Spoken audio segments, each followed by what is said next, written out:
let's see here. It's going to be qualified as match 1, game 2 first half. We're going to be able to see ZQ, X coming here as gamekeeper, and it's going to be a 1 Titan on Mercenary, a triple flywheel on the survivors here. Seems like we kind of expected a gamekeeper, but triple flywheel is still pretty interesting. Let's see how well Dongxin actually manages to mind game these hits.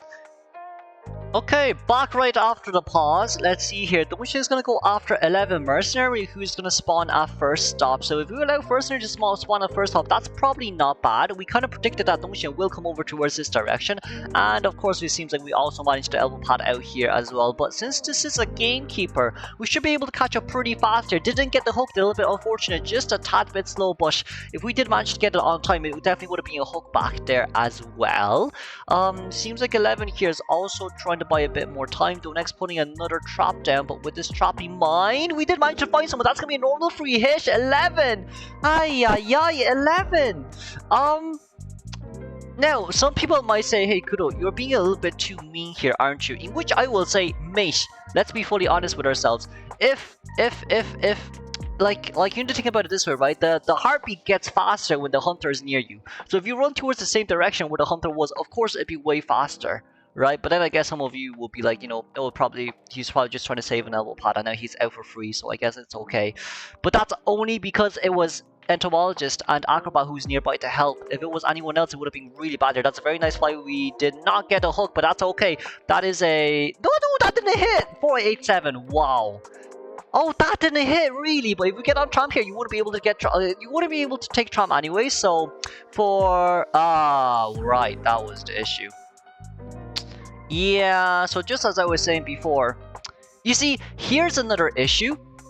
The other issue is 11 didn't tell 487 there was a trap, or didn't tell any of his teammates that there was a trap there. There's no communication here at all. There's, genuinely speaking, no communication here at all. If we knew that there was a trap, we wouldn't have got on there immediately, and we could have just played around the area just for a little bit longer. Especially knowing that this is an Acrobat, he could definitely just run towards the backside and then jump all out to buy even more time for the survivors. Guarantee a 2.5 Cypher Machine finish. But yeah, you see, in a case where you're a 4-man team, you're playing a Mercenary, and you see the hunter running upstairs towards the coaster, there's definitely a trap there. There's no way there isn't a trap there. So like, it was also on Mercenary there too that, you know, you need to be able to tell your teammates, hey, there's a trapping place up there. Don't take the trap. Don't take the tram at all. Because if you do want to take the tram, that simply means that, you know, you just want to get rid of the trap, but then like it doesn't really matter in that case scenario too. That roller coaster is fully blocked by X, and you see like they're not rescuing here as well because of that big mistake. Because not only can like if Acrobat knew that there was a trap there, he would have been able to contain for at least 20 or 30 more seconds, or waste another hook, which guarantees a 2.5 Cypher Machine prime / finish. But like in this case scenario where like, you know, oh, Mercenary made a huge mistake, Mercenary only has 1 elbow pad remaining, Mercenary can definitely become next chase if we rescue here. This is one of the biggest reasons why we decided not to do so. Because like, okay, we want to maintain all survivors at max health. We also know that this is X we're playing against. He's really good at taking out mistakes. And like with Mercenary early game, Mercenary basically needed 2 survivors to help him to get out from that area because of that one hit as well. So, you know, with that in mind, it is what it is. It really is what it is right now. We didn't get a hit right over the pad, a little bit unfortunate here. It was a little bit of a bounce back from Dash.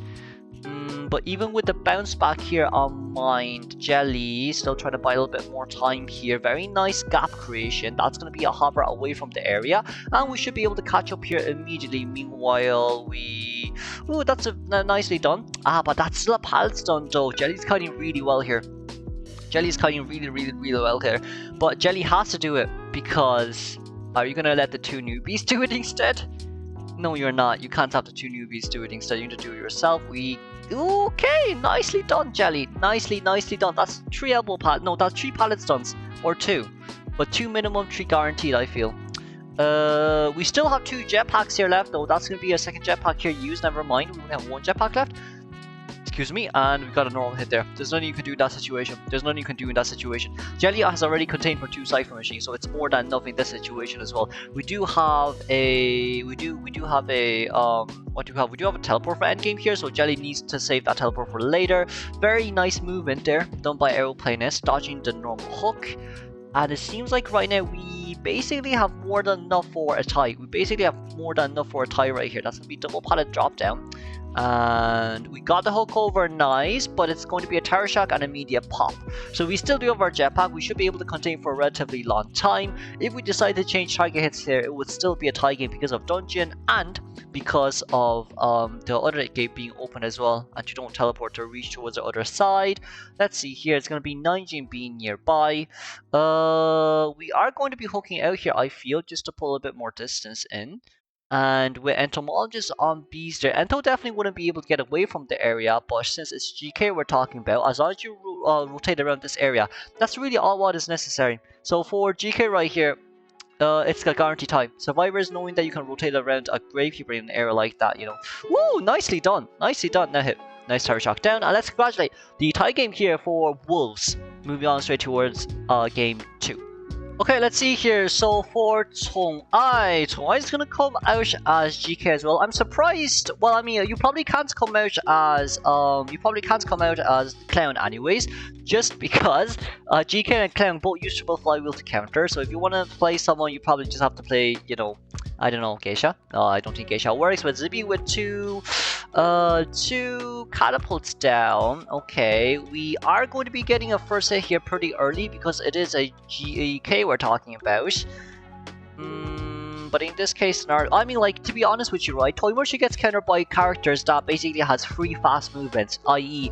i.e. Geisha and Gamekeeper. Like, you could say Violetta, but Violetta still needs, like, to use 3 webs, so if she doesn't have webs, then Violetta basically just sucks. But in this case scenario here, Zibi, we have flywheel, very nicely done. We have another catapult there to be used. Okay, catapult, jump out. Or we're currently jumping towards first stop, but this is pretty good as well because if we can force blink out here, that's all what's necessary. But Zibi, knowing this as well, is going to run towards the back end side here immediately. Now that you could put a trap down there immediately, but the moment you put a trap down, it simply means that Zibi can rotate away. So Tawai knowing this as well, it seems like we got the hook. What?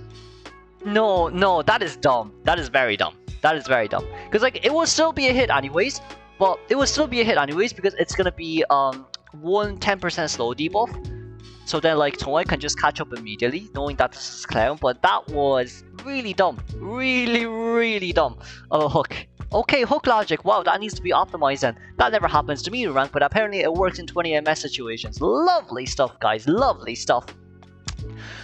Before Tong-ai here, Tong-ai did what he needed to do, but Zibi with that flywheel to buy a lot more time. That's 3 Cypher Machine down, by the way. Seems like we're not rescuing. Okay, seems like survivors are selling for the guaranteed tie.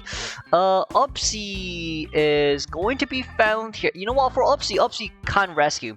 No, we shouldn't rescue anymore. Susiayao is decoding. Okay, the thing is here is, right, they can't rescue. If the rescuer doesn't want to rescue, you don't rescue. And I don't know why Upsy is coming in to give tinnitus, but if the rescuer doesn't want to rescue, you also don't rescue. Sans is more or less just not decoding because we're waiting for teleport just in case of teleport. But even with Sans here in mind, even if the teleport comes in, right, you can't put the magnet down because you do have flywheel. The only reason why Gamekeeper gets countered by Prospector is when Prospector doesn't have flywheel. But in this case, Prospector does have flywheel. You teleport, I put a magnet down immediately. I put a magnet down early on the Cypher Machine just for you, and then when you teleport over, I would almost have three magnets, and like I will push you away, and you will not get a hit on me. Why? Because I have flywheel. I can flywheel, and then the magnet would trigger. That's why. So in this case scenario here, Prospector shouldn't be too afraid. Hey! I'm so mad. Oh my god, I'm so mad. What are you doing? You're not telling me. No, you go. Oh my, okay, GG's. Oh my god. Oh my god. Why didn't you dash out? Why didn't you dash out? What are you doing? I know there's a basement. I know you. No. I don't care that you got the Cypher Machine done.